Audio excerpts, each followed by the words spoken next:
From the center of the galaxy, this is ForceCenter, a show about Star Wars pop culture in the ultimate adventure, life itself. I'm Joseph Scrimshaw. And I'm Ken Napzok, and if you're thinking this is bedhead, it kind of is. Oh, there was a great debate, a struggle between light and dark, clean and filthy in my soul of like, should I take a shower before this episode or should I try to squeak by? And dear viewers, I took a shower. I did. Anyway, normally we wouldn't be talking about showers. We'd be talking to our friend Jennifer Landa. For anybody who is catching this right now, Jennifer is taking a break from some of the shows because she's going back to school.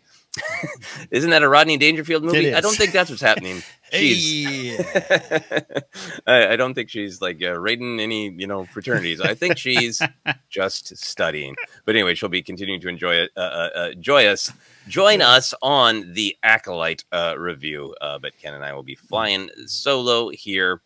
As always, want to let you know that today's podcast is brought to you by Audible. Get a free audiobook download and a 30-day free trial at audibletrial.com/ForceCenter. Over 180,000 titles to choose from for your iPhone, Android, Kindle, or MP3 player. We're continuing to recommend Path of Deceit by Justina Ireland and Tessa Gratton. This is the first book in Phase 2 of the High Republic. But I honestly think it's a book that you can read or listen to in this context all by itself. Ken, I was going to change up the recommendation this week, but the last week's episode 3 of The Acolyte, made me think of Path of Deceit even more. So I thought, one more week. If you check these out, it is, of course, free to you if you use this link, and it helps us out a lot. So to download your free audiobook today, you can go to audibletrial.com/ForceCenter.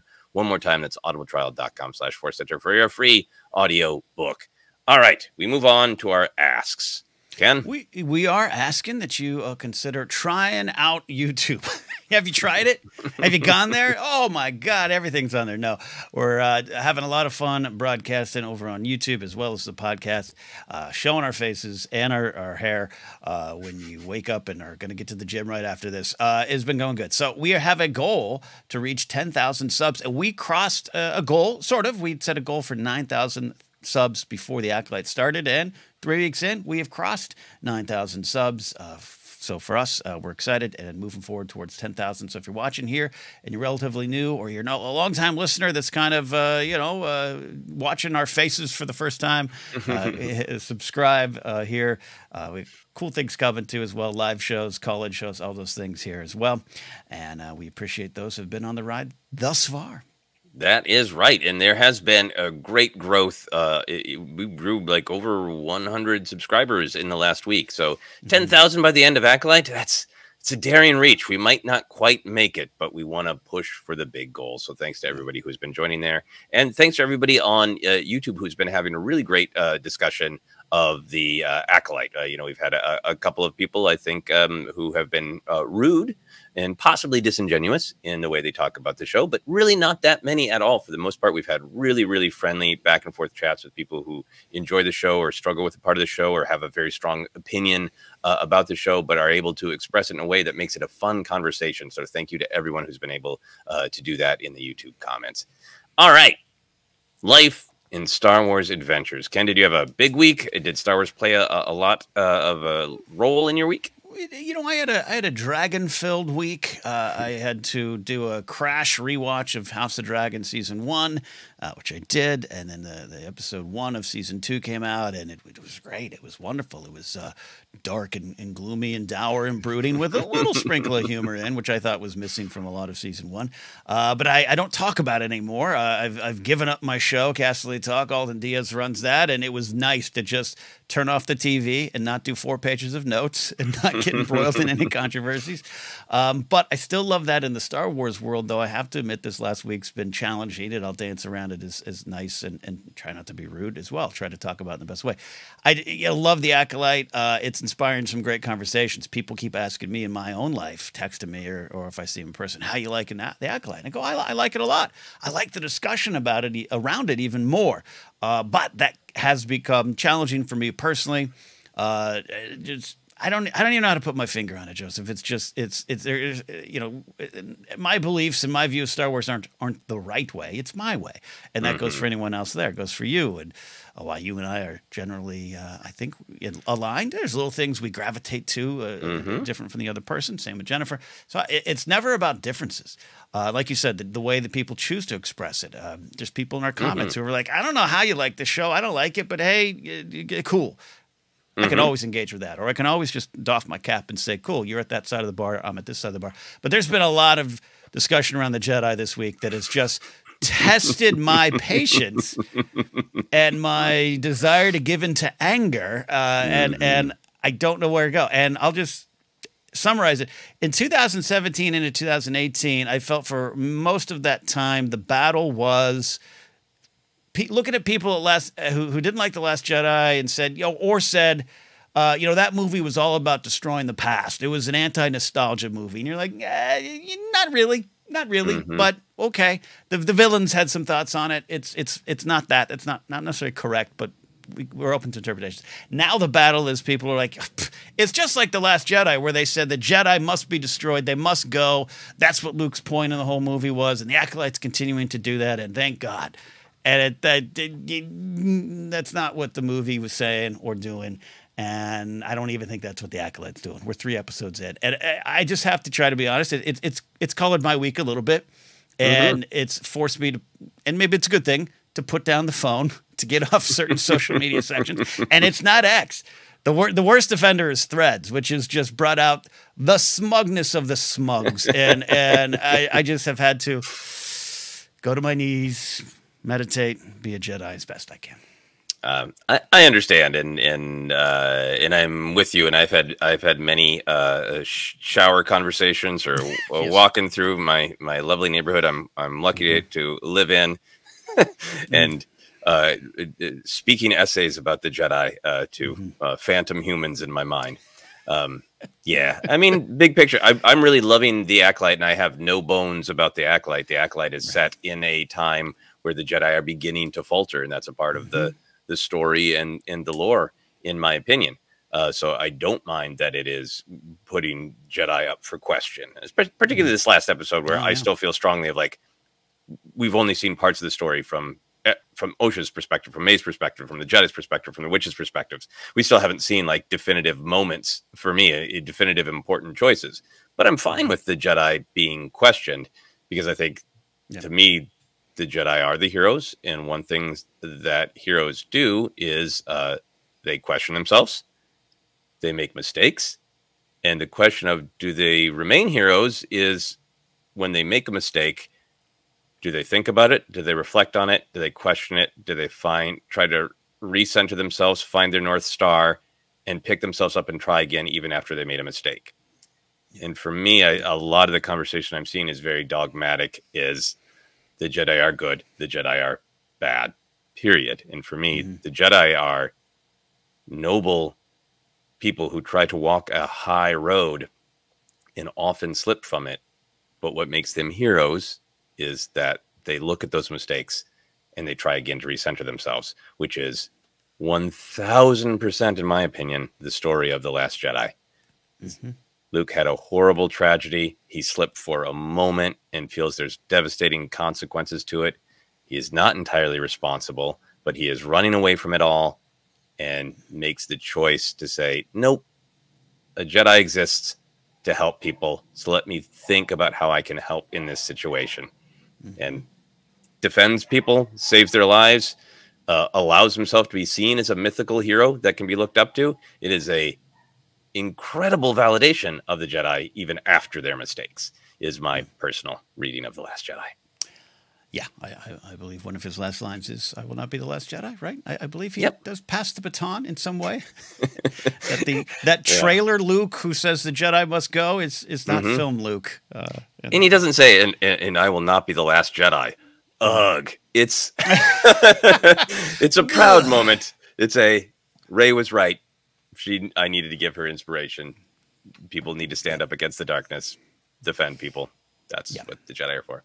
Anyway, a little bit of, I think, of Star Wars counseling ourselves. And again, for me, this isn't actually about the television show Acolyte. It's about the larger cultural conversation about, in the totality of Star Wars storytelling, who are the Jedi. It isn't to me about the Acolyte, because the Acolyte's a show set in a specific time period. And again, this great mystery where we don't know the answers. And I'm not ready to come to any conclusions yet about any of the characters in the Acolyte myself, because I don't have the evidence of the choices they made. Yeah, I'm enjoying the show. I would not call it a lore-breaking character assassination, as a former colleague of mine did. I would say maybe try to understand it better. But yes, I needed that. Thank you, sir. I needed it. Yeah, you. Thank you. Thank you. How were your showered monologues and long walks and other things? I had a busy week, and a lot of it was pop culture based and pop culture inspired. You know, I'm being fed well as a long-term pop culture fan. On Saturday, I went to a screening in a beautiful downtown Los Angeles old school theater that was built for vaudeville, and saw a 35mm print of From Russia with Love, a great James Bond movie with like a sold out house of, I think they said 2,000 people. Great. Doctor Who is firing on all cylinders, in my opinion. Really interesting that it is causing some similar conversations to Star Wars about who's enjoying this season and not, and blah, blah, blah. And spoiler, I think I'll share a Doctor Who opinion later in this episode. So I hit go on buying the HasLab Cantina if it makes it across the finish line. Okay. Yeah, I showed it to my wife, and we had a long discussion, and it's like, look, this comes out in fall of 2025. And that's more than enough time to think about how can we reshape our lives to physically make room for the cantina in it. Respect. Honey, we need to move. Why? Star Wars Cantina set. It's time. The it. Cantina's here. And I got the deluxe one with the extra wall. So really, it's life-changing. Anyway. Have you thought about attaching it to the roof of your car? With glue? Not quite the way I want to take care of my collectibles. I don't want Wu hair and this chest hair flying out on the 101 freeway. And then the last thing, we always talk about like that Star Wars and pop culture in general. It can be entertainment. It can be a distraction. It can be a fun joke. Joking about Wu hair and an action figure Wu hair. It's a fun distraction. But the ideas in Star Wars that are deep are very helpful. And this week was the 1-year anniversary of my father-in-law passing. And honestly, like all of the storytelling in Star Wars and Doctor Who about regeneration and times change and things change and we lose things, all of that philosophy, the Jedi philosophy in particular about,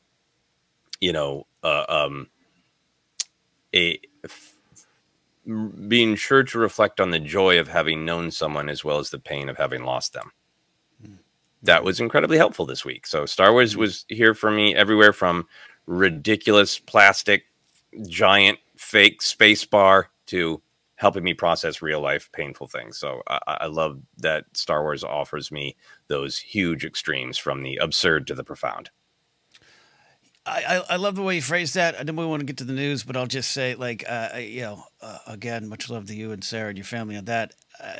That's so tough. But you're talking about when people say to me now, even at 48 and doing ForceCenter for 10 years and stuff, like, you still liking Star Wars? Like, what does Star Wars mean to you? And I'm like, it means more than anything it ever has been in my life before. Like, it's Where's chest hair flapping in the wind on top of the car, and it is me finding a different path forward politically, socially, spiritually. It's all those things. That's why I keep coming to the table every week. So, yeah, I get you. Me too. It can be there for you in lots of different ways, and it certainly was this week. All right, shall we dive into it? This week has got some great, I think, topics along that sort of the absurd and the silly and the deep and the profound are baked into the news we're going to talk about. Yeah, let's do it. Yeah, so in a noble bid to secure Emmy nominations for Ahsoka, the creators and stars have embarked on a daring mission to the mysterious realm known only as podcasts.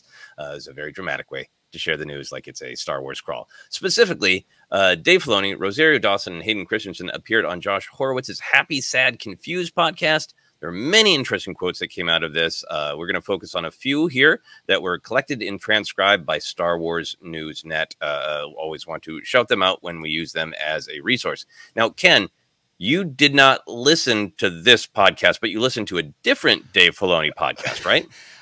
Yes and no. I did. I pulled up your notes this morning, as I often do. I get up early on a Monday and coffee, cereal, pull up the notes. And I was like, gulp. Yeah, I listened to a different podcast. So I did take most of this one in over breakfast.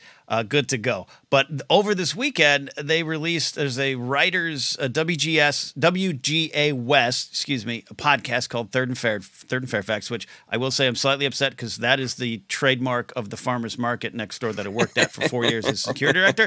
It's not, even though their office is across the street, it's not your trademark. They have that like actually trademarked. So Third and Fairfax is the name of the podcast. Great host, casual Zoom conversation with Dave Filoni for 45 minutes. And I was like, I listened to it. I was like, this is great. Like, there's some wonderful stuff. And then I got your notes. I was like, had nothing to do with the news. Nothing to do, but I'm ready to go on.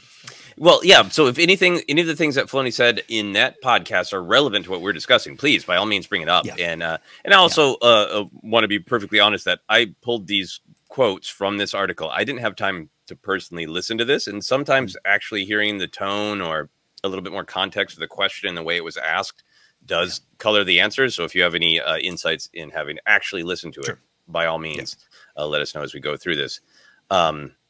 So this first quote we pulled is talking about repeating famous Star Wars lines in new Star Wars storytelling. But it's also got the beginning of what's a huge thread in this interview is the importance of balancing the new and the old in Star Wars. So here is Filoni's quote. He said, "Now we have so much going on, theatrically and live action, streaming and animated series. You don't want it to become, the thing that's expected." He means recurring lines. "It has to have value in the story. So you say these things the same way you would say something like that in life if it was real. It's not a catchphrase and you approach it like that. I'm always trying to get what these characters are really experiencing, what their life is like, more than saying, okay, so what makes this feel Star Wars? When I worked on Clone Wars with George, I found the stories that we did that were less like what he had done in the movies, the more it started to feel like Star Wars because it was new and we were able to own it. And we weren't reminding people of a movie that was significantly greater than what we were experiencing in the animated show."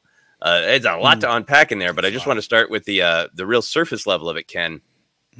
How do you feel about kind of the beginning of the quote where he's talking about approaching lines like, "May the force be with you. I've got a bad feeling about this. It's now or never," as they're common phrases in the galaxy. We might receive them as catchphrases or, references, but they are things that people commonly say in the galaxy. Does "join me or die" count? Do people just say that regularly in the Star Wars universe? They should. They should. You want to go to Dexter's Diner? Join me or die. Yeah. I always like it. And I think you and I might several times during this part of the conversation reference just kind of our view of the first two seasons of Clone Wars, particularly season one, which was very much Henry Gilroy doing most of the writing, who's a spectacular writer, by the way, and Dave Filoni excited to do Star Wars. I think Dave's kind of addressing that in a certain way. And by season three, by season two, but by season three, you're pushing into a lot of new territory. But at the same time, like we just had I've got a bad feeling about this in Acolyte, and I like it. And I think it's a wink and a nod. It is catchphrasing in a real world way. Dare I say, like pro wrestling. The guy said the thing. The guy said the thing. And I don't have a problem with that. You can be cynical about it. If it dominates, if it feels forced, but even like I've got a bad feeling about this, it's I don't know, man. It's fun. It brings joy. But I also like the idea of creating new ones and finding new things. And I think they do a good job of that. And there was a lot. Dave had a lot to say about that. We'll continue to address. But for me, for me, it could be a delicate balance, but I enjoy the way they pull it off. Even when BB-8 is the one saying it. Yeah, I love the concept that they're internal, and like "May the Force be with you" feels more like, yes, this is obviously something that people who believe this say, the repeated mantra in Rogue One that then gets used when Ahsoka is trying to heal Rex from the Guardians of the Whills. All that stuff makes sense. But I love the idea that there would just be not catchphrases, but, you know, common vernacular phrases like we have in real life. Like it's now or never is a common thing to say. Yeah. For me, it's all about the execution, because I think I love what Filoni's saying about the goals to make it feel like it's coming from the character. And I think that feels all about how is it written into the scene? How is it delivered? Does it feel totally like this is what the character is feeling and they would say, I've got a bad feeling about this? Or does it feel like if it's not executed well, does it feel like even though the character isn't looking directly at the camera, that's who it's for? So to me, it's all about execution. But I really loved stepping away from the like, Leonardo DiCaprio point, I've got a bad feeling about this. They said it. And thinking about it this way of like, if the phrase, I've got a bad feeling about this is a thing you say that isn't even necessarily literal. It's just in this galaxy when something bad is coming towards you. That's a thing you say, like, you know, this ain't my day, or, you know, I love thinking about like, well, what does that say about the galaxy that like there are that many people who are struggling with the focusing on the negative, that like you get up on a Monday morning and you look at your breakfast and you're like, I've got a bad feeling about this. And that's just something that's a common phrase in the galaxy is like, well, now it's really interesting to me as a story point, as a world building point. Which means someone around you is going to be like, someone's got a case of the Mondays. Yeah, I got it. I got it. Yeah, exactly. So let's get into then this bigger idea that doing new ideas in the Clone Wars made those episodes feel more like Star Wars to Filoni as the show went on. How do you feel about that? I love it, and at times it's challenged me, and we all have our ideas of what is Star Wars, and I think I was pulled into the Clone Wars, and this isn't just a conversation about the Clone Wars, but Dave's drawn on that experience a lot for this conversation, understandably. What made me go, oh, okay, was the rise of the Malevolence arc there, and some of the space fighting and the lasers and the clones fighting. I just remember, oh yeah, this is what I'm drawn to. Well, Star Wars. I was the kid who, was like, yeah, let's go into a forest and pretend we're fighting the Empire on Endor. Like, yes, let's reenact this. Like, let's do this. So that felt like Star Wars, but things did start to challenge me in Clone Wars. The D Squad arc, infamous in its challenge of me and an entire section of fans. But in engaging with it on a deeper level, especially on Clone Wars Report, has just opened up my ideas to what Star Wars could be. There's a lot, and I'm someone, I've had those conversations with friends in real life who, like, Star Wars needs to be, and we're going to have the rated R conversation, might come up today, obviously, but like, hey, Star Wars is this. And I've had pushback against that in my own life. Like, look, so much of this franchise is based off what one old man in flannel said years ago, and that's a cynical view on it. But I think even when you dive into what George said and what George did in the Clone Wars, it's all about the lessons, the myth of it all, and the core tenets of Star Wars. Everything else it deserves, the boundaries deserve to be pushed in this franchise, because the franchise is so big and so wide and so encompassing of the woo hair, chest hair, and the deep feelings. So I'm very, very open to new ideas now, and sometimes they don't all hit, but that's the part of this, the risk taking, that I think is valuable. Yeah, no, I deeply agree, and I think it's fascinating to hear Filoni talk about the Clone Wars in particular, because I feel like that first season and the Malevolence arc in particular was Filoni, Henry Gilroy, everyone involved, even Lucas going like, Lucas had this great idea of like, it's going to be cinematic. We're going to do it in this aspect ratio. We're going to use the kind of camera movements. We're going to bake that into animation. And, it's easy to forget what a great idea that was to make it truly cinematic. But then there is also this sort of struggle to be like, what ingredients do we need from the movies to make this animated show feel like Star Wars? And some of those things were, well, it's a tradition in the films to use, I've got a bad feeling about this. Do we need to use that in every 25-minute episode of the Clone Wars? And there's those little things that were like, are we concerned? It was one of the things that I bounced against when I saw the Clone Wars film in 2008. There's stuff in there that I love now because I know where it's leading. But like when they're going through the desert and Anakin is haunted by the sins of his past, and there's kind of the dark, brooding music. There was a part for me of like, didn't we just finish this story? I didn't understand. Like, didn't we just finish talking about Anakin's fall to the dark side? And now I love the Clone Wars movie now because I know where it's all going and all that. But then the episodes that really popped for me in the Clone Wars on my first viewing and continue to were the ones that introduced new ideas about characters, new ideas about what can be explored in Star Wars. The fact that the Zilla Beast arc is full kaiju of like, it's not just a pinch of that genre. It is that genre. Kenobi and Satine's romance, this idea that this isn't an Anakin problem. Any and probably all Jedi are going to struggle with falling in love and maybe wanting to leave the Order. The bonkers pulp fantasy of Maul survives out of hate and witch magic. You know, the high fantasy weirdness of Mortis. The fact that Mandalore, you know, was designed by Space Pablo Picasso. Even their trees are cubism. Like every level from the depth to the just the imagery of the later seasons of Clone Wars, now so accepted as established Star Wars, but they are the things that became electrifying rather than making sure we repeat specific lines or camera angles. One of the favorite ones that you just brought up that I love that you brought it up was the Satine and Obi-Wan stuff, because, you know, especially post prequel movie where the Jedi's, we understand what the Order has in place a little bit more than we did in the past. I know early EU might have, I even saw a tweet this week or something like early EU Jedi had married, they had children, they had dynasties. It was totally different than the prequels. Changed a lot of things. What you're talking about, that's new. That suddenly Obi-Wan had a girlfriend, like essentially what you're saying. No, that's not. He never mentioned it. That's not what the Jedi do.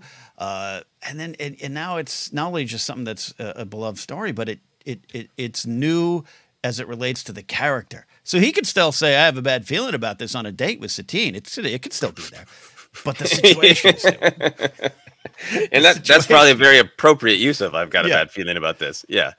And that's part of it, because we can focus on Mortis and Weird Worlds, D-Squads, and all that kind of stuff. Shark villains, all those things could be considered new and boundary pushing in Star Wars. But what you're talking about, I think, is even the more valuable side of it, which is let's take a character and push the boundary of what you know and push the character's boundaries. That's exciting. And it heightens what's there when kind of too little, too late. Obi-Wan tries to have that conversation with Anakin in his room in front of the podcast poster about, you know, I know you're close to Padme. You ain't alone, and it heightens the tragedy because Anakin doesn't engage. It's too little, too late from Obi-Wan. That's so great. So I think the heart of it, to me, and the heart of the way I receive what Filoni is saying, this week I just happened across some, I don't even know which, you know, social media was throwing this in my face. Harrison Ford interview, maybe from the 90s, where he was still, you know, ambiguously grumpy about Star Wars, maybe the early 2000s. Somebody asking what he thought of Star Wars when he saw it in the theater, the first film, you know, and talking about, you know, like that music from John Williams, and then that spaceship that looked like it felt like it was flying over the audience and just wouldn't end. And he says in his kind of stumbly Harrison Ford gravelly way, it's like, yeah, it was clear I was in for an experience I'd never had before in a theater. And to me, that's a little bit what Filoni is talking about. Of part of the magic of Star Wars is, wow, fantastic, strange, new, and how do you honor something that's been around for forever and keep that same feeling that Harrison Ford had, possibly while high, watching the Star Destroyer zoom over his head, you know, in 1977. How do you keep that spark of, whoa, weird, I've never seen this before, alive? And I think that's a little bit what he's talking about, of like, we've never seen that in Star Wars. And that we've never seen that in Star Wars is a part of what makes Star Wars Star Wars. And so how do you keep that alive? Yeah, and a little subset of that, a little subtopic is, even in things we're familiar with, I want familiar things. I want familiar locales. I love new planets. I am not one. I get the complaint, but I'm not one who, you know, doesn't like going back to Tatooine, because I think even when we've seen different parts of it. We go back a Book of Boba Fett because, of course, you're going to go back there, and we learn, have an entire different picture, bigger, wider, more important picture of the Tuskens that we've never had before. And then even just, Mos Espa, Mos Eisley, all that stuff, seen different parts of them, seen Mos Espa designed slightly different than the prequels, without a doubt, but it's expanded, and now we learn more. So I think you could still, even in the old, push to the new, which is one of the big things we enjoy about it. Yeah, I mean, just to poke many space bears, the mods. I think the mods are great because I love that there are these disaffected, upset teens who are like, everything here is beige, so we're gonna make our things as colorful as possible because we want change. Is like, that's a tension of new and old. And again, I know the mods don't work for many people on many levels, and I would never say that is the most thrilling chase scene ever in Star Wars. It is teens chasing a mayor's assistant. It is, in my opinion, didn't need to be the most spectacular thing ever for me. Yeah, it's teens chasing an improv actor expert, like a master. But I'm happy to poke the Star Wars space bears. I'm happy to just because.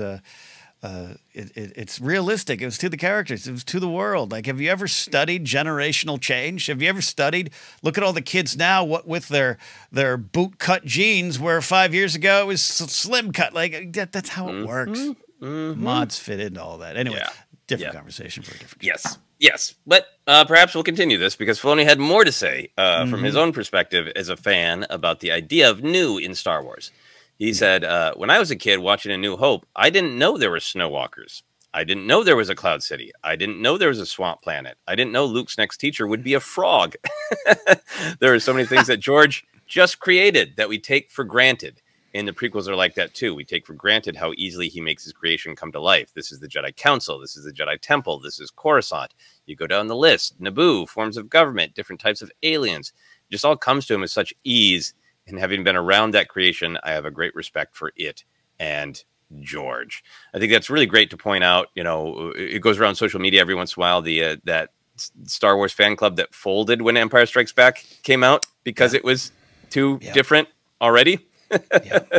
And then you and I we fought in the prequel wars in the early 90s and 2000s. Too. I was on both sides. Yeah, no, I was. I sent secret messages to the other side here and there, but it was a time of great change. And George saying, "I've shown you this much of the galaxy," and then expanding out and saying, "I'm showing you this much more of the galaxy. The galaxy isn't just what you saw." For years, everything was called Bantha or Jawa something because I showed you one planet, but it's an endless universe with multiple galaxies now. So as you and I have discussed many times, our generation and you and I individually struggled with many of the new things in the prequels, Phantom Menace in particular. Do you feel like this is just a natural part of the journey? Is it unavoidable that you fall in love with the part of Star Wars or any pop culture, but Star Wars that you see, you internalize the things that might have been new or weird or different to somebody else, but you are seeing them for the first time when you're young. You internalize them as normal, and then you're challenged by the next new thing. Is that just unavoidable? It is unavoidable. I absolutely think it is. And I think this translates to so many different ways. You and I could probably have a larger conversation about music and the artists we love and the changes they make. And you said we gained about 100 subscribers this last week on YouTube, right? So I think that I can tell use an example I've used before. Every 100, I get to go back to an old example, right? There was a former, old famous artist of mine who is very prolific, releases a lot of albums, and he was like, I deal with it every time. The last album was the best, and every new one is not like the last one, but according to the fans. And then that one that they hated becomes, this new one ain't like that one. And it just speaks to new is not familiar, then it becomes familiar. And if you're doing your job as an artist, it connects. You want your artist to explore. You don't want David Bowie to do the same thing for in his entire career. You don't want that. Hell, you don't even want Paramore to stay in the mid-2000s scene that they were in. You want them to change and grow. And if you don't stick with them, that's fine. That's your choice as an audience. And I think that's a lot of what was going on in the prequels. Yes, I go from Haley Williams to Anakin Skywalker in one sentence here, because it was new and it wasn't ours. But it becomes someone else's, and it also becomes familiar. At this point, I think you mentioned it on the Horowitz podcast, but I also think he went into more detail on the Writers Guild podcast I listened to. He talked about snips and the use of snips and Sky Guy, and he goes into the detail of George kind of introduces that, and Dave says, I've never heard that in Star Wars before. And George says it's okay. It becomes the brother and sister relationship, and now we get it. And I know I mentioned on the Horowitz podcast, but now we get this again. Hayden Christensen as Anakin says it to Rosario Dawson as Ahsoka, "Hey, Snips," and an entire generation's heart breaks out of joy, right? Because that was their thing. Where you and I still have mutual friends who are like, Clone Wars, I stopped after she said Snips, 2008. I was out. And that's their journey, but I think that's what I love about this. And if you I like Saturday Night Live cast, right? Your college age SNL cast is the one you like the most. Everything else, what's Mikey Day doing? Like that's what we have to push through. And I think I'm happy to get the point as a Star Wars fan that yes, in 1999 I was like, what is this? And they're all the Jedi wearing farmers' robes. What's that stupid thing? What is that? That's not what it was. To being able to push back and go, pull back and let me see. All right, let's see how it all fits in. Let me see if I connect to it. And some things you won't. And let me just figure out the new as it becomes the old for me.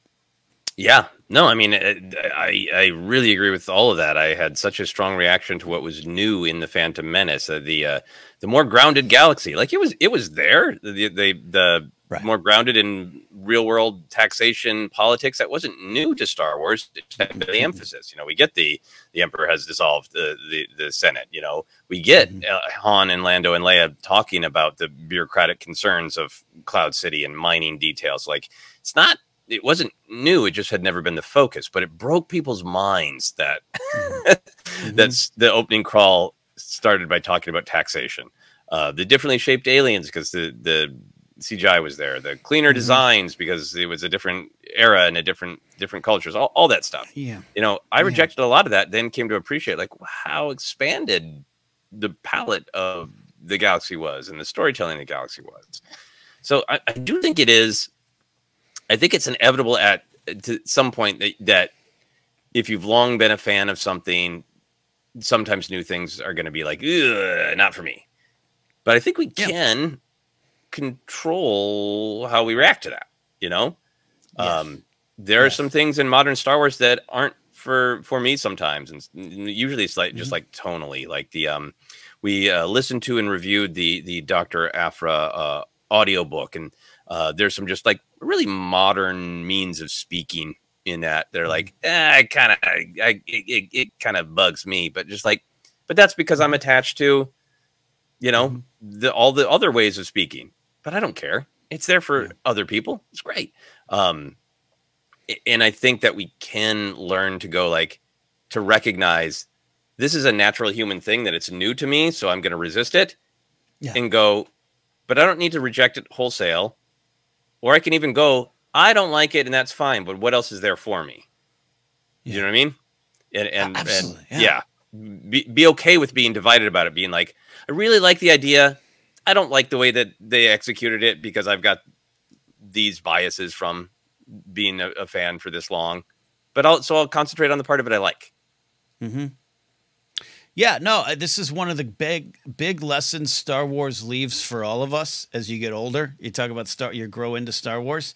This is, I think, as the franchise continues, no matter who's in charge of it, no matter the names behind it, the franchise is asking you to constantly analyze and measure your ability to change. And your ability to grow and your ability to let go when it's maybe time to let go. And this goes for anyone who starts a YouTube comment with, you know, in my day, it wasn't even called A New Hope. It was just called Star Wars. Get out of here. You're done. You're done. Okay. The change has happened. Yes. And change has happened. We know, and that one's really like, do I need to put an asterisk on that one every time? It's it's a conversation shutdown because you don't want to. And again, I'm someone who looked at a coworker of mine and said, "I will never have an iPhone because I'm on my 9th." Like, stop. Yes. Yeah, and it is about Star Wars, and I think all the sort of themes that are there in Star Wars that you listed are really accurate. But it's on my mind too because of so much going on in other pop culture that I love. If you'll indulge me in a brief trip into ForceCenter about Doctor Who, this new season on Disney Plus it's very new in lots of ways, but very old in lots of ways. And it's been enough weeks now, and if you don't want any Doctor Who spoilers, tap out for 60 seconds. The first episode is about space babies.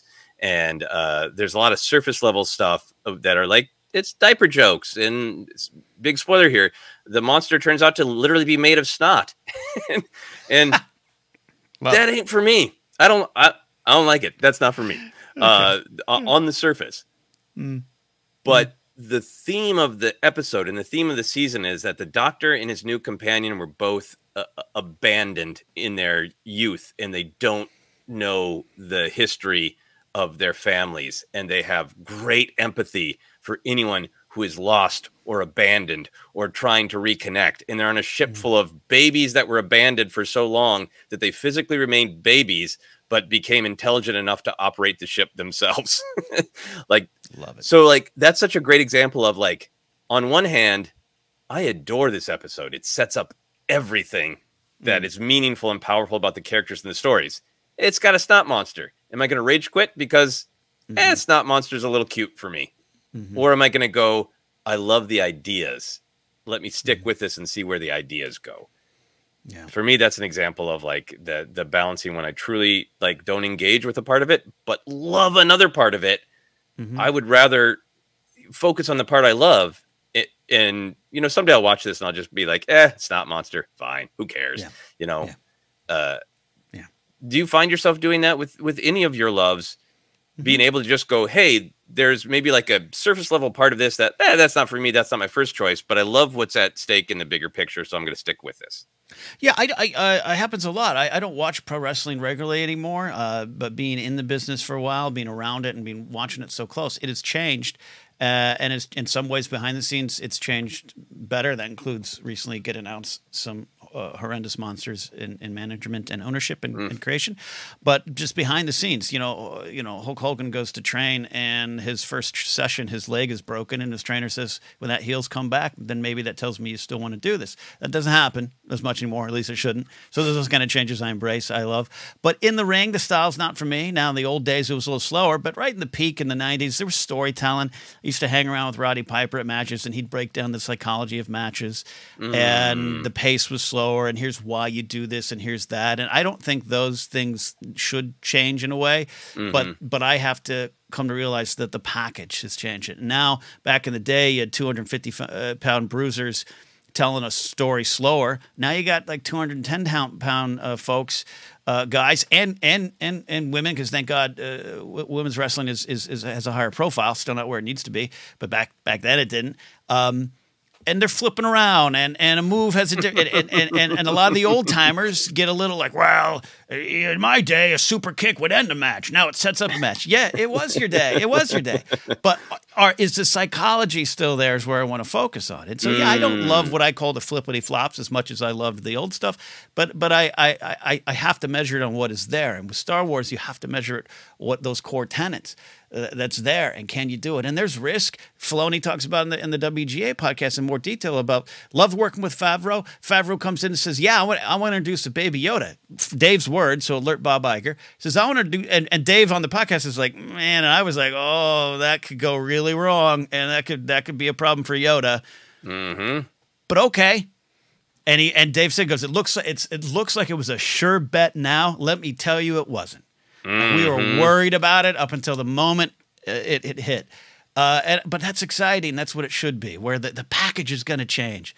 But you're still going to have the robes, the lightsabers, the I've got a bad feelings, and the core of it. And you got to measure it by the core. Yeah, I'd love to hear that wrestling thing, and that's a perfect example of like the story is told differently, and I'm maybe more attached to the way the story was told when I was a kid, but the story is still there. Mm-hmm. Is Mm-hmm. great. Yeah, and to be clear, I use the Space Babies example because there's some elements that aren't for me. The rest of the season of Doctor Who has taken some incredibly bold swings, and I love those. And this last episode was like I got the biggest nerd chills I've gotten in a while from this last episode. And so it's been rewarding to stick around, even though there was one thing that wasn't for me. It makes me think about like some of this reaction is a choice. It is a choice how much we let the things that are different and new to us hold us back. We discussed it here. You, me, Jennifer have had some in the other center or the subjective wars where we've addressed like, hey, sometimes new technology is a challenge, and we don't want to be sticks in the mud. Who, you know, like my dad said in 2007, we will not text in this house. I was texting him yesterday on Father's Day. Like, you want to push past that, but that doesn't mean you're not afraid. It doesn't, you know, that it doesn't challenge you. You should face it. Yeah. You know, and one day when Disney Plus is implanted in my eyeball, maybe that's not for me, but we'll get there. I can at least try it. We watch a television with our eyes in this house, not broadcast to our brain directly. So where are you at now with current Star Wars? Do you want more new? Are we at a good balance? And if you do want more new in Star Wars, what kind of new do you want? Yeah, I think Acolyte's a great test of pushing me as a fan into area in which I'm uncomfortable. The High Republic, which I read all of Phase 1, and if we keep saying here, but for people maybe just joining the show, we got behind on it. I know you got more into Phase 2 and pretty much are caught up on Phase 2, right? I'm about halfway through Phase 2. Okay.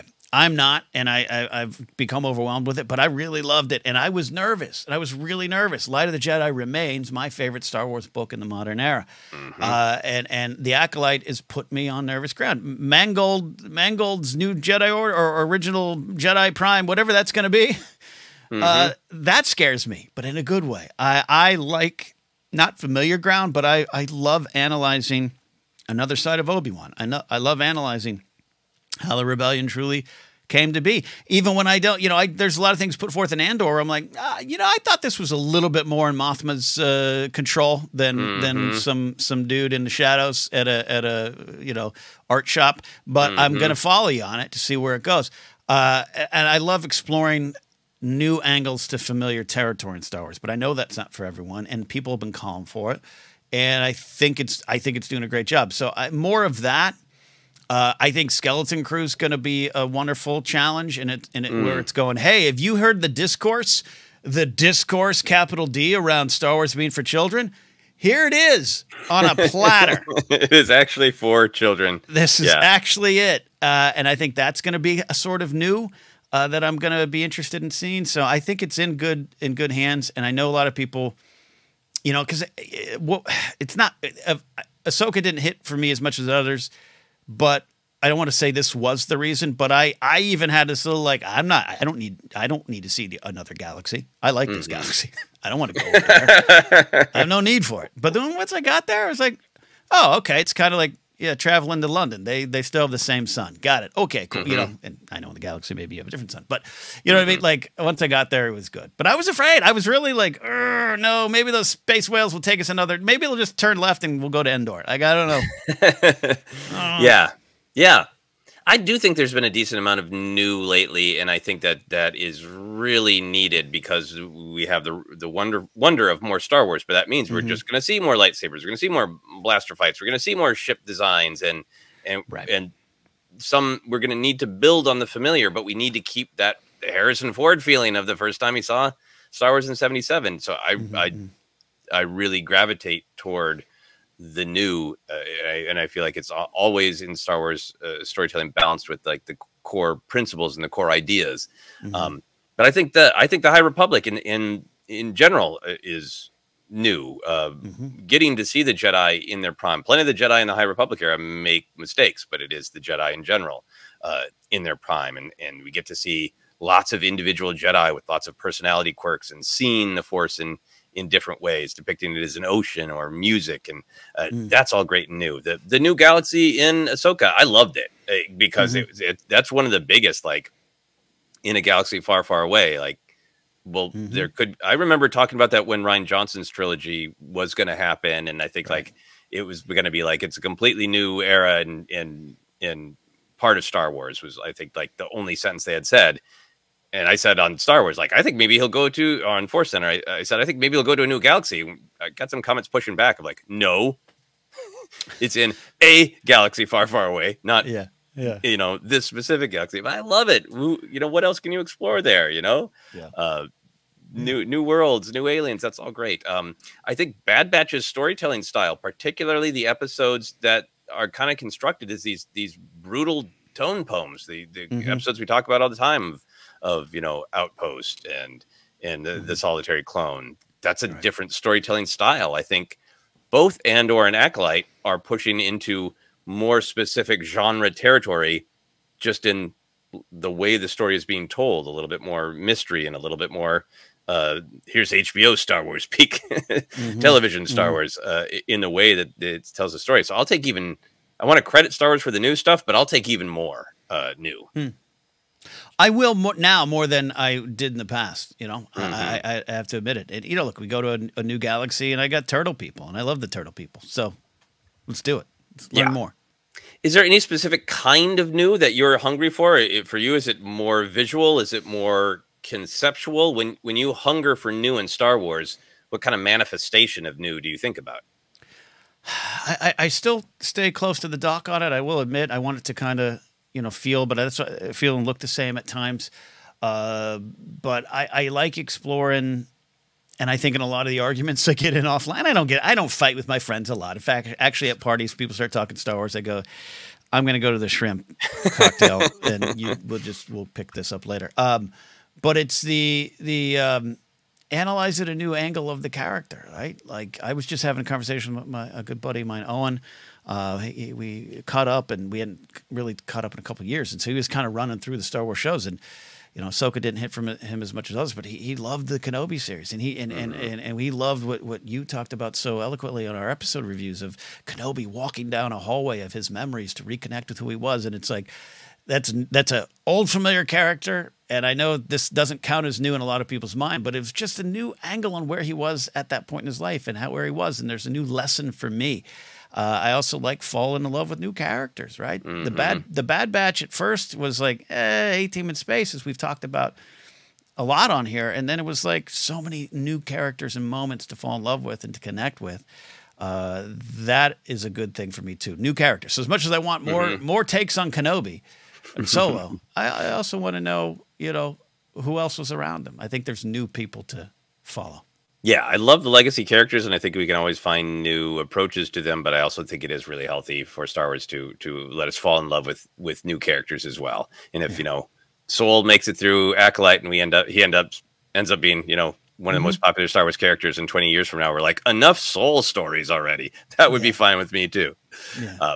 Yeah, I think I want new expressed in any way that just makes me go, oh wow, I haven't seen that or felt that in Star Wars before. So I think genre focus, we talked about that a lot when the Star Wars films, when there were going to be more of the anthology films, the more the standalone films. But I think pushing even farther into a Star Wars horror, a Star Wars romance, a political drama, a buddy comedy, really pushing genre to its limit within Star Wars. I love any wild swing when it comes to sort of a fantasy of like, give me weird ceremonies. Have we had a sentient droid city? You know, give me a mining facility attached to a giant back god. You can join Jedi triplets. Like, give me the bigger, the wilder, the better. Because if the surface is fresh and but the ideas and the soul are old, that's Star Wars to me.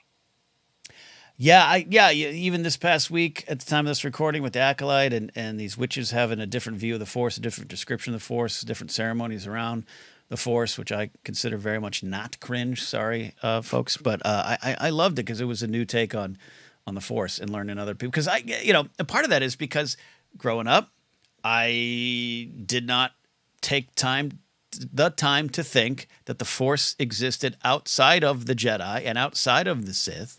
I'm talking about 80s into the 90s, and hell, we barely knew what the Sith were. It was just a name, a description of Darth Vader. I didn't think of it. I thought this is it. It's them, and it's the Force, and it's them. And to have now, like you said, so many different ways to look at the Force, even within the Jedi Order now, thanks to the High Republic. That is a new challenge, a new wrinkle to an old thing, and I love that kind of stuff when it pushes you forward. Yeah, absolutely. So Filoni did have a little bit more to say on his role as an advisor on Lucas's legacy and the new ideas in Star Wars. He said, I want nothing more than for George's legacy to be intact and to expand in ways that I think he would be proud. And, you know, I'm fortunate to get to work with a great team of people on the shows that I've been able to make, both in animation and live action. There's a responsibility as other people come in and challenge things and say, what about this? That's a good thing. It's a good thing to get different points of view. It's a good thing to have new ideas and to have new creatives pushing the boundaries. My instinct is always, okay, wait a minute. But then I think about it and it becomes exciting. I guess we kind of talked about this a little bit about what kind of boundary pushing you're interested in seeing. And this kind of aligns with what you were talking about with the Grogu of it all. Do you have any reactions to this particular quote? Yeah, and I know this could bleed into even some of the other stuff here, but related to his new position in the company, he had a lot to say of it in this WGA West podcast. Again, check it out. And it was around the Grogu stuff. But yeah, he owned his instincts, his first instincts of, wait a minute, because he did it with George. He sat in the writer's room with the creator of Star Wars and told him, George, you probably forgot Anakin doesn't have a Padawan. yeah, he does, Dave. He does now. He does now. Yep. Yeah. But in his position, he's not someone who's here to say no. And he again owns, and I don't have the quote in front of me, but he owns his own view of Star Wars, his own experiences, how he took it in as a kid, how he took it in with his father showing him other films around it and all this stuff, and up to the love of Plo Koon. And he took all that in, and he has a certain view of Star Wars. He even goes on to say at one point after his interview with George, and he's told that George interview story a lot, but he added a wrinkle where he's like, the most important thing is I felt validated that my opinion on it was right and my friends were wrong, which was the most real thing I've ever heard Dave say, where he's like, yeah, how I viewed the prequels, turns out I nailed it. They were wrong. And I was like, great, I'm not going to get this job, but I get to go back and tell my friends you were wrong. But even saying, hey, I was right, they were wrong, he goes, I can't do that now. This is not what I'm here for. I've got to see what your vision is. And I got to see where we can connect and how we can build Star Wars going together. And I think that's very George, because I think George had that conversation with himself a lot. I think that was part of the prequel thing too. Of cool, I've always wanted to do this, but hey, what is this? Does it feel like Star Wars while I'm pushing forward? How do those people live in those holes on that planet? Let's find out. Let's find out. And I really value Dave's view of that right now. Yeah, and I like that he does always kind of approach it as a yes and of like, yes, we could do that, and let's marry it to this part of Star Wars. Everything about the story of the Mandalorian, not just Grogu, but like this idea that they don't take helmets off. Of like, well, yes, that's yes and that, and just saying no, we've already established Mandalorians do take their helmets off, and instead, like, it's a story point. It just seems to me like it's a great real life version of the Star Wars lesson of don't give in to fear, because even the first episode of Mandalorian, when we saw Grogu, I was like, oh, that we had kind of heard rumblings. There's a big secret in the first episode. Nobody really knows what this show is. Right. Yeah. And then when the pop at the end is, it's a baby Yoda. I was like, interesting. But there's that little voice of fear of, I don't want the mystery of Yoda's species solved. And then as it goes on, it doesn't seem like that's even remotely what it's about. And I wonder sometimes when it's not just about the execution of it. Are you going to take away some Yoda's specialness, but like, are we going to get into answers about Yoda's species? And like, well, we can have Grogu and we don't have to answer anything about the species, it just appears where it continues to be, at least for now. But that's all just management of fear of just because this is scary to deal with. Does that mean that we should say no to it right away? Yeah, kind of talk about the Grogu thing, and also, I mean, I think Yaddle speaking in normal syntax adds more confusion to Yoda than explaining things. And yeah, it dances close, and I hope personally they never reveal it. But if they do, I don't mean to be negative, and I'm not here to call anyone out intentionally. But if you, anytime I hear that breaks lore, you are building a brick wall in your own imagination. You're building a brick wall around the creators to also finish it. You know, Acolyte, I had a conversation with a friend off air this week. Like, I didn't really take to the Anakin. I thought some of the stuff in the Acolyte did stamp on the Anakin character, their thought to have, their opinion to have. And my response is the show's not done. It could be a miracle force birth, or Mother Anastasia could have done something completely different. And also, what does it remove from Anakin? What really does it remove? Don't box yourself in. And I'm there too. Trust me. There's so many baseball rules. I don't know about this pitch clock. But it's there. And it's there, and it's there for me to engage with and to take it in different directions, possibly. So, yeah, I'm with you. Yeah. All right, we're going to take a quick break, and then we're going to be back to discuss even more things that Dave Filoni has said on podcasts. Back in a moment. And we are back to continue our discussion of Filoni's discussions on podcasts. A lot of it about the balance of the new and old in Star Wars. Filoni was asked on this, Happy, Sad, Confused. I probably got that in the wrong order. On Josh Horowitz's podcast. He was asked about the common refrain about an R-rated Star Wars film. This was Filoni's response. I mean, I don't know. That's about right. You actually kind of nailed it. You kind of nailed it. I don't know. The bottom line is, whatever we do, it has to be really well done. I think when you look at something that is taken as different, like Andor, it's so well done, and Tony and his team do such a phenomenal job that I think there's an audience for that. I think that I want to still be hitting the imagination of the kids out there so that they can grow up and appreciate those things. Your taste for food, your taste in cinema and visuals changes as you get older. When I was little, my dad had me watch Seven Samurai because he knew I liked Star Wars and he knew George worked with Kurosawa. I'm not going to sit here and pretend I understood any of that when I was little. I mean, it was a lot for me to get through, and I didn't understand what he was talking about. He was saying, well, the Hidden Fortress is like Star Wars. I'm like, okay, Dad, that's really hard to see when you're 10, but as you get older, you're like, oh my gosh, it's right there, and it's hitting you in the face. You appreciate it in a different way. So, again, a lot to unpack about how Star Wars grows with you and about the whole R-rated thing. So let's start there. People really can focus on the R-rated question.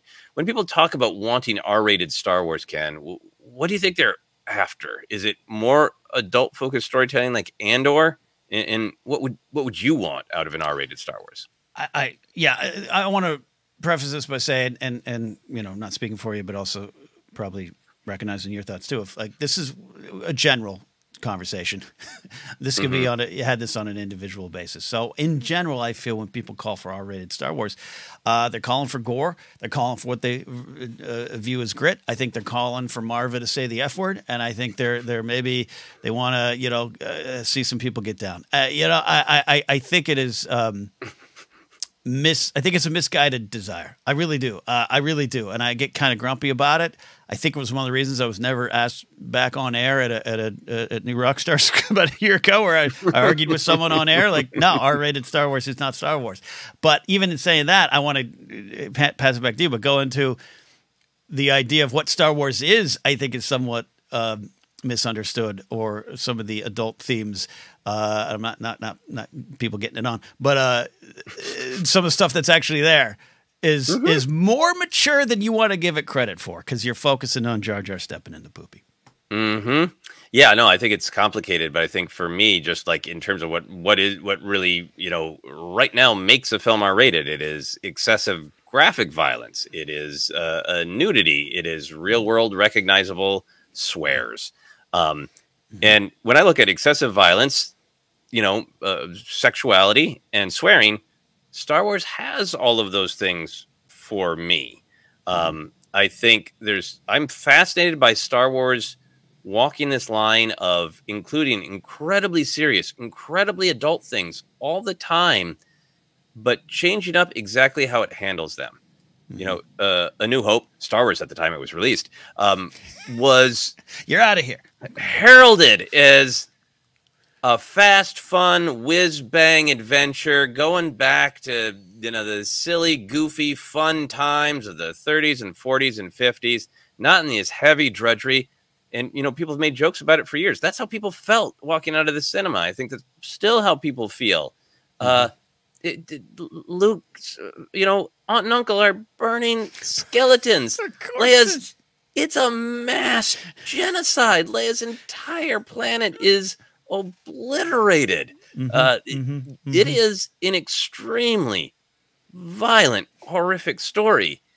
It is about how it's pitched, and it's about how old you have to be before you start reflecting on what's really there. I think Star Wars, probably like literal nudity and literally let's watch them have sex is probably like, okay, that's the farthest Star Wars has been. But even for me, like I watched Empire Strikes Back a million times. I'm trying to remember how old I was when I finally, you know, there's a scene where Leia falls on Han's lap, and I can't remember what it is that she says off the top of my head. Do you think being held by you is enough to get me excited? And he says, oh, yeah, sorry, sweetheart, I don't have time for anything else. That entirely went over my head for decades. I was well into my adulthood until I was like, oh, Han just, you know, to steal Shakespeare's parlance, Han was talking about the beast with two backs, just straight up in this film I've been watching since I was a child. So there are things there that I think they're just almost like, because of the way they're executed, they're almost like little time bombs for them to go off and be more understood through adult eyes. I mean, I, as a kid, was like, Mom, is he talking about like playing Uno with her? Or like he doesn't have time for anything exciting, like a bike ride? Like what? I don't have time to go to the arcade with you and play Miss Pac-Man, Leia. Yeah, no, well said. And Star Wars is pretty violent. And you know, again, seeing Revenge of the Sith sitting in front of 2 9-year-olds who screamed, not cried, screamed when Palpatine was being electrocuted. It's got things in it that are in your face in terms of violence. The smoking corpses of Beru and Owen. As a kid, that broke my heart. You know, that could happen to my parents. I could leave to go to the store and come back and the stormtroopers have burned my parents, or Boba Fett. You know, like that is there. And that's why I think this is, you know, we'll get to the age discussion about 12-year-olds in a second here. But I think the call for it, it's why I push back on it, is I think the call for R-rated Star Wars just means you have begun to overlook what is there. I just had a discussion, a friend of mine, where this was on Blue Sky. And you know, I'm not on there a lot, Joseph, but I saw he commented. He commented to someone else's thing saying, you know, since Andor, I've just kind of realized all this stuff about the Jedi is pretty silly. And Star Wars, Andor's peak Star Wars to me, which is an opinion to have. No problem with that. I get it too, by the way. But my friend commented, and he's not a giant Star Wars fan, but he's just like, and he's one of the smartest people I know. He just was like, I think I've now started to see how the Jedi was just really an adolescent thing. It was really kidding. And I commented and said, we're going to have a long drinking conversation next time we're together. Because it's one of my pet peeves. It's one of the things you and I battle for. It's like, why, if you want to get me angry at a bar, just say Dave and John are just playing with their action figures. You're insulting the purpose of all of this. You're going directly at the myth and saying it doesn't matter. It's only for kids. You are in a dismissive manner. You are going to the heart of these tales that mean so much, from helping adults get through the loss of a father or a father-in-law to a kid figuring out how to do it. It's all there for you. It's all presented, and you grasp onto it at different points in your life. Absolutely. I didn't fully understand why Mark Hamill as Luke Skywalker threw down the lightsaber. I thought he had done his job. He beat the bad guy, cut his arm off. Yay, kill him. I didn't understand any of that, but it was there for me to reenact on the playground. All that stuff's there, and I think so when I hear, and I'll hand it back to you here, when I hear, I just wish they do R-rated Star Wars, to me, it doesn't mean, like, what do you talk, serious political themes? Because you had that in Phantom Menace, you know, like that. Rat Tyrell's death, you had that in Phantom Menace, you didn't like that. You know, some awkward romantic situations, you had that in Attack of the Clones, so I'll start there. Like, it's all there. It's just wrapped up in a way that's not easily accessible, or it's wrapped up in a way that you feel you had to let go of. And that you can only accept something when it's presented to you in a certain light, or a certain, in some ways, dark light. Yeah. No, I really agree with you. And I think that whole, like, playing with action figures thing is, like, that is ignoring the deep mythic stuff, the profound stuff. It's also, as we've been talking about with wanting new in Star Wars, part of the spirit of that is action figures aren't just childish. Playing with action figures is a way to say, let's have imagination. I'm not just acting out what happened before. I'm going, what if Boba Fett found a baby Yoda is inspired action figure play of it's imagination. It's what if. So neither is bad. They're both playing with action figures as a form of storytelling is good by itself, and it ignores the mythic adult nature of the stories, in my opinion. But yeah, to be real centered on the R-rated thing, I think, yeah, a lot of the ideas are already there in Star Wars, and it is about execution. I want more romance in Star Wars, and I know this is a hot button issue with people have with different generations starting to have different opinions about how sexuality and in the actual act of love is expressed in film. What is necessary to the story? What is necessary to see this real expression of an important part for a lot of us of being human, in what is kind of cheap and there to titillate and all that. Those are important conversations. I'd love to see more romance in Star Wars. The books have a decent amount of just plain old getting it on in the books. I would maybe be okay with PG-13 or even R, because I don't need to see people like fully going at it, but maybe going a little bit farther in romance. It's about the only thing that for me that I would like to see more of in Star Wars is a return to romance. Beyond that, I think a lot of times when people are talking about R-rated, I think they are saying, I want more adult stories in terms of the way it's told. And I think Andor is a good example of what people are asking for when they're asking for R-rated. I think Star Wars has a tradition of, it's told in a classic Hollywood banter style. It's told in a B-movie style. Lucas was clear about that. Like, I wanted B-movie dialogue in the prequels because that's the inspiration.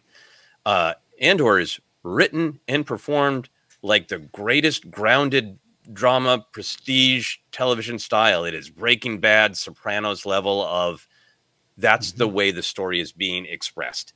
And I'm fine with Star Wars having different modes of expressing itself. And so I feel like a lot of what I would maybe want out of adult Star Wars, I got in Andor. Or Rogue One to a degree, Yeah, and that I mean, there have been conversations about like how dark will Acolyte go. Like, well, years ago, Rogue One killed everyone. Kenobi, had to have a warning because it begins, and the entire show is predicated on failing children and failing to save them from being murdered. Like, it's not kiddie stuff, Yeah. And I'm not going to paint everybody with this brush. I think sometimes when people are wanting R-rated, I think it is coming out of, I love Star Wars, but I started loving it when I was young, and I have this hang up about loving things that are silly, absurd, pulpy. And so I will only feel comfortable loving something if it can be very R-rated and gritty and edgy. And I'm not going to paint everybody with that brush, but I think there is a factor of that, of, I like this thing that is partially silly, partially campy when I was young, and now I have all of these cultural pressures that I'm not going to be masculine. I'm not going to be a real man unless everything I like is heavy, edgy, dark. You're painting with a nice general brush. I'll paint a little harder, but yeah, but I also want people to understand that, like, I love Andor because I don't think it's too far off the path of what Star Wars was, including Rogue One. And that's where I think some of the confusion is. Again, there has not been a more heartbreaking death in Rance Tyrell than maybe Nanta in Return of the Jedi at the hands of an AT-ST walker. It's there, but I get it, and I get the way in which Andor is shot and written is different than a lot of the other shows right now, and I do really love it. I think Solo, Rogue One, and Andor look the best to me. Like, that's what I want all Star Wars to look like. And I sometimes struggle with some of the other things, but that's not related to what's in the shows and what's the content about. So yeah, don't want to paint too general. I've had some great conversations about it, and I think you're right. Some people are just like, hey, this is more my style. My fiance is like that. Andor is her favorite Star Wars series. Yeah, I don't think there's anything wrong with being more connected to it. I want it to express this way, but yeah, I think where I stumble is exactly what you're saying. Is like, but the ideas are the same. The D Squad arc of the Clone Wars that you mentioned with the ridiculous jokey comedy frog leading the droids. I have on my to-do list I look at every day. One of the inspirational quotes is translation of what R2 said. Meeber Gascon is afraid to leave the ship on Abafar, and then they see all of the people who stayed on the ship and died, and R2 says, that's what happens when you stay on the ship. It's the same idea of when everybody's trying to convince Andor. There's nowhere warm and easy to go. If you just sit and do nothing, you're going to die. So you might as well try to make a difference. Andor and D-Squad have a similar message in my mind. expressed wildly differently, but it's the same idea. Yeah, and final for me, keeping with what we were saying earlier, like I also want to make sure I'm open to whatever comes down the line, and I think that's what's in Dave's comment. Yes, his answer of I don't know. I mean, I don't know. There's been rumors going around town that he didn't like Andor for reasons, and I think it's expressed in here. Where I don't know, that's not necessarily my view of Star Wars. I think that's not necessarily my view of Star Wars. But if I said no to that pitch on Andor, if I was in that big leather shareholder supported chair, I would have said no to Andor. And I would have been wrong. Yeah. I would have been wrong. I'd take more pulp in Andor because I like it same. that way. I'd take more Dewey and Freedy. I hope they get a whole solo episode next second season. Please, Scob the Empire. Scob, another great swear word in Star Wars. Dank Farrik. Really leaned into that one. All right. So the second half of Filoni's quote here is an interesting counterpoint to Lucas often saying Star Wars is for 12-year-olds. How do you feel about the idea that I think Filoni's expressing that Star Wars should be accessible to 12-year-olds? 12-year-olds should be able to watch it, follow the basic plot, want to pick up a lightsaber or pretend to be flying a cool ship. But then once they're hooked at 12, Star Wars should have more to tell them when they're 24, 48, 96. Etc. How do you feel about that? I think it's everything. I think that's the world. And again, I wish we could just get the final definitive. We as the Star Wars Society have agreed that George was not talking about goo goo gaga baby stuff when he said it's for kids. Sometimes he's a little snarky about it. Sometimes up on a panel he'll be like, yeah, it's for kids. Grow up. What's wrong with you, Trekkies? Like he does the Shatner sketch sometimes. I get it, which I realize the Shatner sketch reference is probably lost on a good portion of our listeners because long time ago now. Hopefully we have younger viewers. But it is first of all, I get to hear, hey, Star Wars is for 12-year-olds, and then to immediately incorporate that with youthful silliness is to really overlook the maturity of 12-year-olds, right? And I'm not saying kids can handle everything, but go back to when you were 12. You thought you had a pretty good handle on the world. You might have been wrong, but I didn't like the Ewoks because they weren't gritty enough when I was 12. Yeah, right. Yeah, you're coming into adulthood, and sometimes I feel in your 30s you're still coming, at 40s you're still coming into adulthood. But I don't want it ever to get lost that is what George's intentions were. You are not just going, wow, spaceships. You're going, ooh, Han's making me feel things inside. Leia's making me feel what's going on. All these, and how do I get through this world? And what is my calling? And all those big things. I was 12 when I was like, what do I want to do with my life? Do I want to do comedy? Do I want to be a police officer? That's not a kid thing.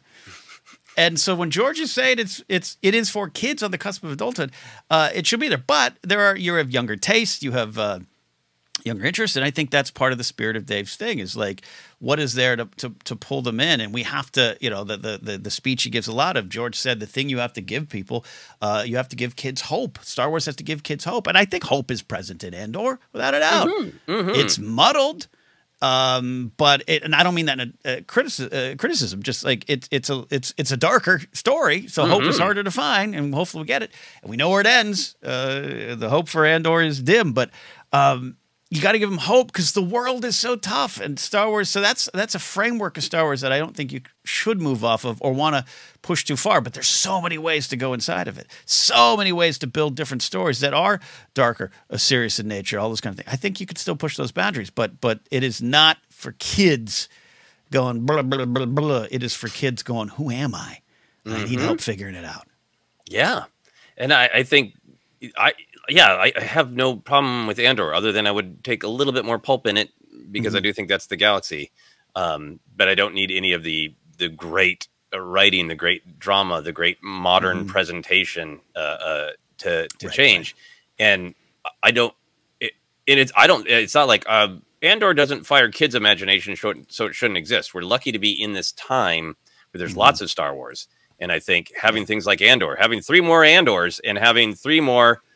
I wish I was a Jedi with a robot buddy, to fire kids' imagination. I think that's what's needed. And I think for me, the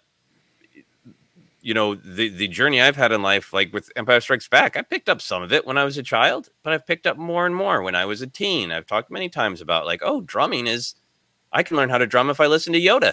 I have to feel it. not think it. Great.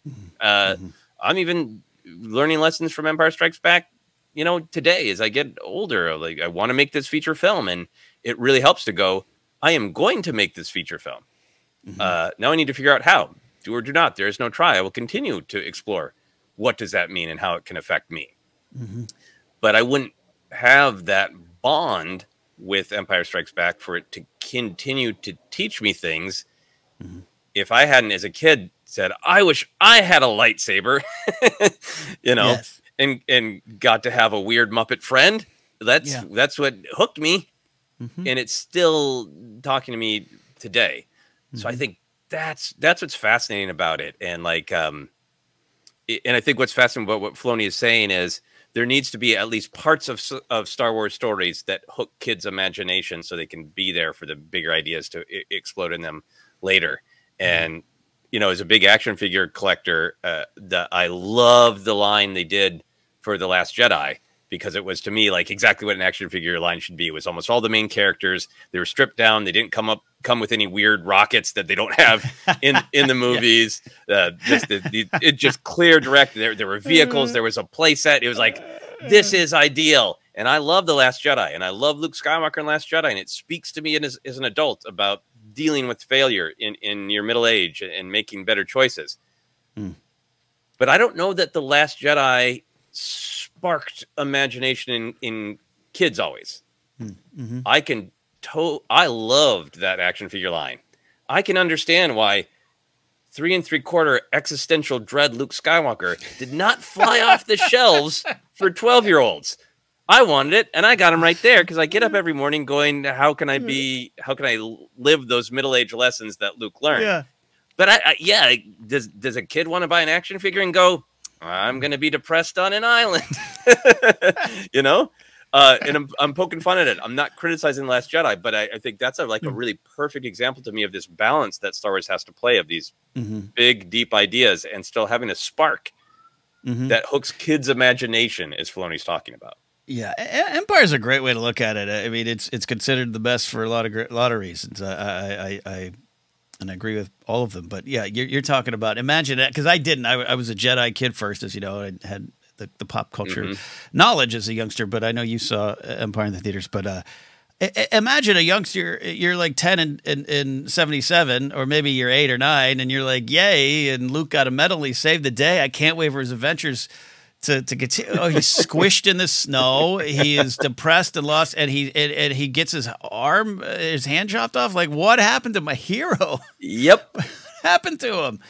And that's a great template, but at the same time, you're pulled True.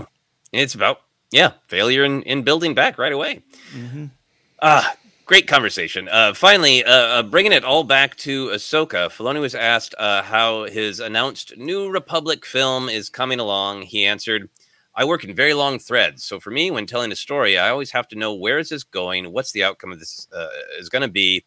And fans who have followed my work know this about the Clone Wars. When I started, I had a good idea of how it was going to end. It changed a bit as we went on, but it's still fairly relative to the things that happened. At the time, I didn't know Darth Maul was going to be in it. That was a George curveball, but he's allowed to do that. Filoni continues, I knew how Rebels was going to end, and because I've been writing season 2 of Ahsoka, things have clicked, and I have a much better idea about where things are going to go. I will say I have an opening I really like quite a bit, one that I'm very excited about for that picture, and I'm excited about the potential of just doing it. But right now, my focus is very clearly on season 2, as well as the rest of the galaxy and how it's spinning. It's at its normal development point in the way I make these stories happen. So we've been talking about a lot of big ideas in Star Wars. This kind of just got me salivating for some of the basic guessing about what's going to happen. Yeah. Does this comment about Ahsoka 2, season 2, really clarifying the New Republic film for him, does that change the way you think about the film or about Ahsoka season 2? To think of them as very connected? Yeah, in a little bit, and made me, wonder when we're gonna get that film. But yeah, it makes me excited that he is still unlocking things, right? That it's not an ironclad plan. It's just like we're seeing where this goes, and I am I'm very excited for Ahsoka season 2, even though season 1 didn't connect with me as much as it did with other folks. Like where it ended, it was very much a cliffhanging ending. I'm excited to see how he can spin that out into a New Republic film, so to speak. Yeah, if he's excited, I'm excited. Yeah, I'm very curious because there's a part of me that feels like, well, is Ahsoka season 2 going to just be in the new galaxy? We have a lot to follow with Ahsoka, Sabine, Baylan, Shin. At least 3 rival factions with all sorts of characters and ideas that we haven't met on that new planet in that new galaxy. Does Hu Yang get a subplot? Does Hu Yang fall in love with a droid from another galaxy? Heading to the Mortis stuff. There's a part of me that feels like, okay, well, Ahsoka season 1 set the stage, and now we've got Ezra and Hera and Thrawn and the Night Sisters, and they're all over in our galaxy.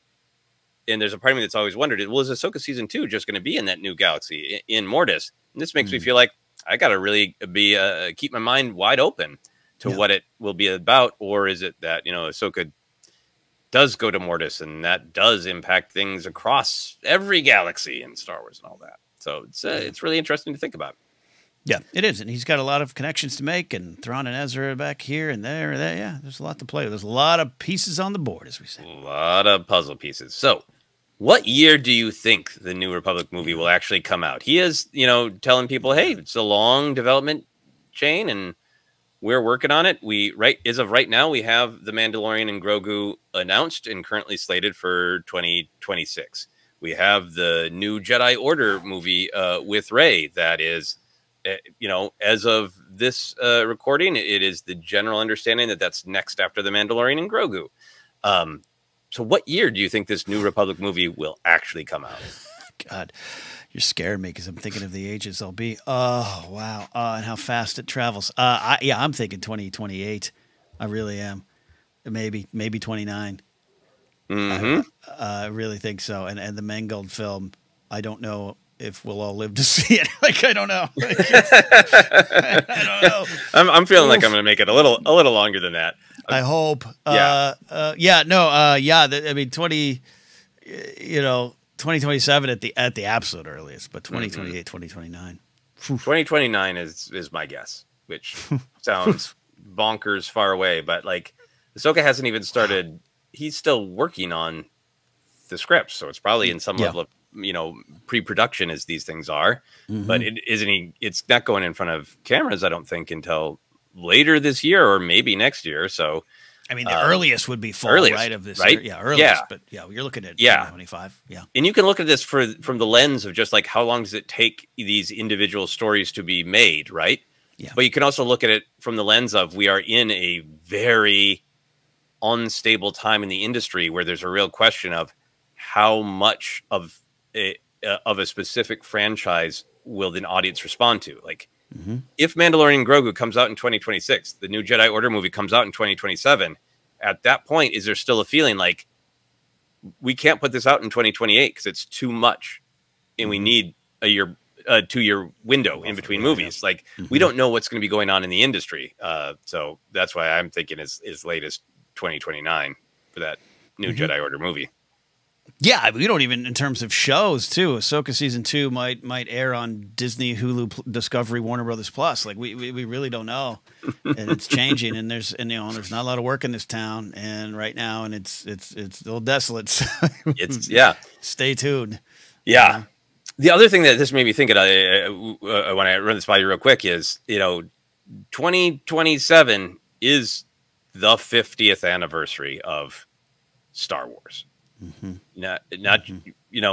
you think that there's going to be an effort to juggle around the schedules to make sure there's a film that perhaps opens on May 25th, 2027 to honor the 50th anniversary?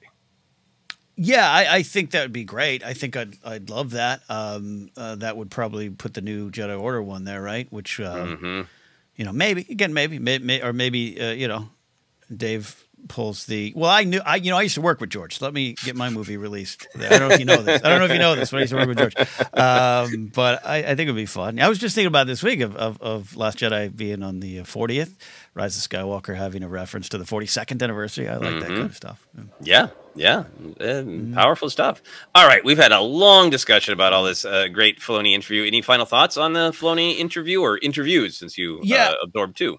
I highly recommend folks check out both in detail. The Happy Sad Confused one is good stuff. Horowitz always does. Josh does good. I've met him briefly of the year. Nice dude, and puts his stuff up for you to enjoy. But I really recommend the Third and Fairfax podcast, the WGA West podcast. It's just Dave, and Dave's self-aware enough to know that I'm a talker. I tell my stories.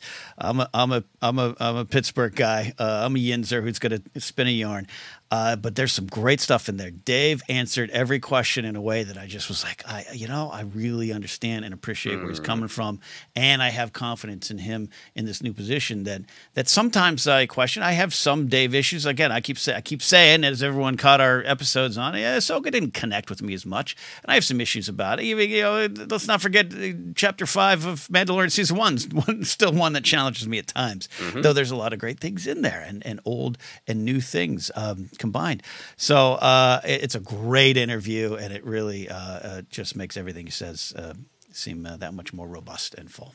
Yeah, no, I really enjoyed a lot of his quotes. There was more in this, the Happy Sad Confused, specifically about Ahsoka, and some quotes from Hayden and Rosario, but I really wanted to kind of focus on the Filoni of it all. And for me, I love Star Wars because it feels very organic. It feels very human. And that means sometimes it is a little wonky and a part of it doesn't work for me. And, I want it to feel that way. And I think extremely highly of all the creators, but I always want to embrace it as humans, and I love everything Filoni is saying. I think he's got, I'm happy that he's in the position he's in, but he's also a human. And sometimes he's going to make a choice like, that doesn't work for me. And that's fine, because he is not, he's not a god, and he's not the destroyer of Star Wars. He's a very talented human being doing a great human job.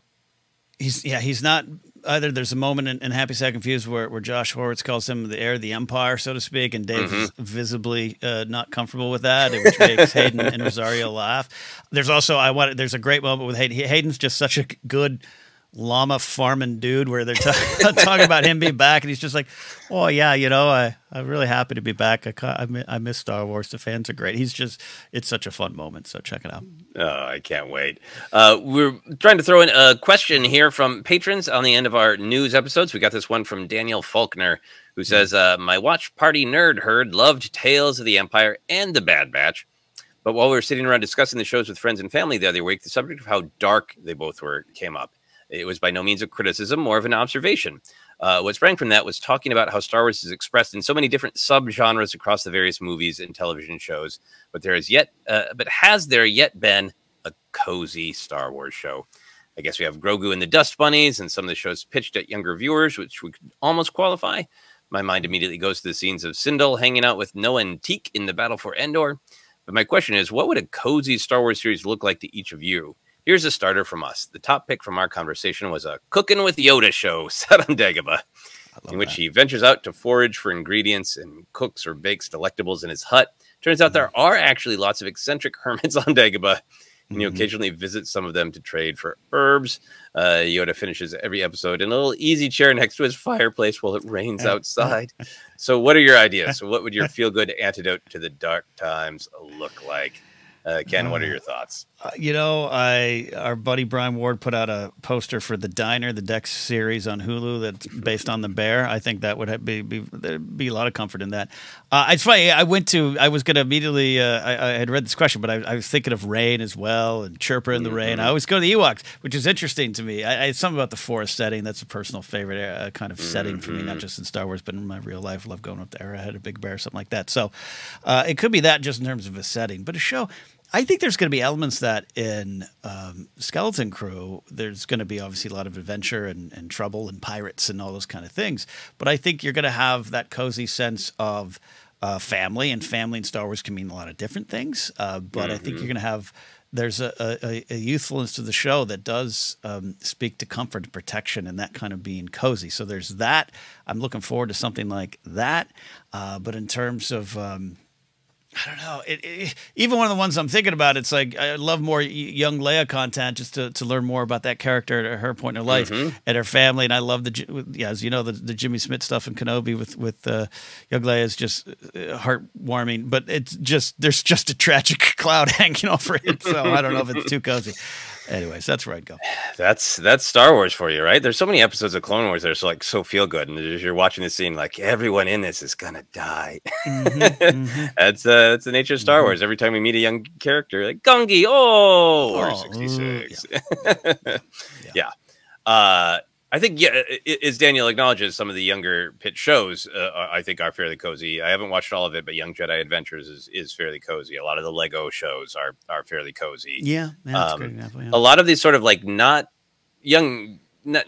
fully canon, ideas like Cooking with Yoda are really fun. In Ewok ASMR channel where they're just rubbing sticks together, I'd take it. I'd take it. Closer to canon, like Tara Sanube's Jedi story time, where he tells Padawans scary stories that always have a happy ending. That would be great. I love this focus on cozy. It's a great word and an important word, but I think my instinct reading this question was in some ways the antidote to some of the darker shows, which I love as well. Bad Batch is great, and it's got that heart and that family, and Omega's just a shining beacon of light, and Crosshair being able to make a different choice is a beacon of light, but it's a very dark time. I almost feel like the antidote to dark sometimes is fun. We could lean into the fun in the adventure serial of Star Wars a little bit more. So one antidote to me to the dark and heavy would be, I don't know if modern audiences would like it, but if there was a Disney Plus show that was maybe it's longer, maybe it's half-hour episodes, and there was 24 a season, and it ran for 3 seasons, and it was whiz-bang adventure, and it was a buddy comedy. It was, Han and Chewie-like figures who have scrapes, close calls, but they always end up fine. And it was a weekly show that was about the fun side of Star Wars, the adventure serial side of Star Wars. That, to me, would maybe be a little bit of an antidote where, like, this whole show is flying into the asteroid fields and never tell me the odds. It's fun. Yeah. That is an ingredient in Star Wars that I think has been a little not as focused on, and I wonder if a show like that would land for people these days. I think it could, maybe. Yeah, I mean, I'm there. Yeah, I'm there. Yeah, that's cozy. That's cozy. That's cozy to me. That's cozy to me. All right, well, that is our big look at a few of the things that Dave Filoni said on a podcast, and great question from Daniel Faulkner. Thank you to all the patrons who are putting questions on that post that's available on our Patreon page. Just scroll down and find it and add your questions. We'll be getting to more of them soon. Ken, you want to let people know where they can find us? Yes, absolutely. And shout out to Daniel for getting the HasLab Jabba the Hutt katana set back to New Zealand on an airplane. He's got a great story. And you might want to, take some tips, Joseph, when you're trying to smuggle that canteen into another country. You can follow us on social media at ForceCenter Pod. We're on our Facebook at ForceCenter Podcast, Instagram, and YouTube as well. Subscribe here if you're watching, or if you're listening, swing over there and subscribe as well. Podcasts available in a lot of different spots, including Apple Podcasts, Stitcher, and TuneIn. Or if Stitcher still exists, I can't remember these days. iHeartRadio is another spot. Merch available at tpublic.com/user/ForceCenter. And you can support us directly at patreon.com/ForceCenter. Always looking for new patrons to jump in and join the conversation in our Discord. You can follow me at Ken Napzok. Go to kennapzok.com for more information, including updated stand-up comedy dates. We got my headlining show in L.A., Flappers, Burbank, on June 30th. If you're local, love to have you come out. Also, Mark Ellis and I announced Seattle, July 5th and 6th, Little Rock, Arkansas in August, and also San Diego Comic-Con, our American Comedy Company show on July 25th. A lot of things, a lot of traveling, a lot of fun. So catch up there. Joseph, where can they find and follow you? Yeah, you can go to my website, josephscrimshaw.com, for all the things I'm doing, more stuff about my film adventures, and my weekly blog, Finish Your Monsters. But I've finally got everything all set up, got a ticket link, so I can announce I am doing a comedy variety show in Los Angeles for my birthday. It's a big one this year, so I'm doing a show the night before my birthday, because I always love the day after a show. So I'm doing a show called Horror Years Old, a comedy variety show about aging. So that is going to be on Friday, August 16th, 7:30 p.m. at the Lyric Hyperion Theater here in Los Angeles. By the time this episode goes out, there's going to be a link to it on my website, josephscrimshaw.com, so you can buy tickets right now if you'd like. Ken is going to be on that show with me, as well as my friend Laser the Boy, amazing comedian and performer, and also friends of the ForceCenter show, who I've worked with a lot over the years here in LA. Audrey Kearns and Hal Lublin are also doing the show with us, and it's going to be a fun variety show. So check that out if you're interested. Yeah, absolutely. I can't wait. Honored to be part of it. Honored to celebrate, and it's going to be fun. There Awesome. That's it. That's it Yep. for us. We've done it. That is the news. That Bye. is the news.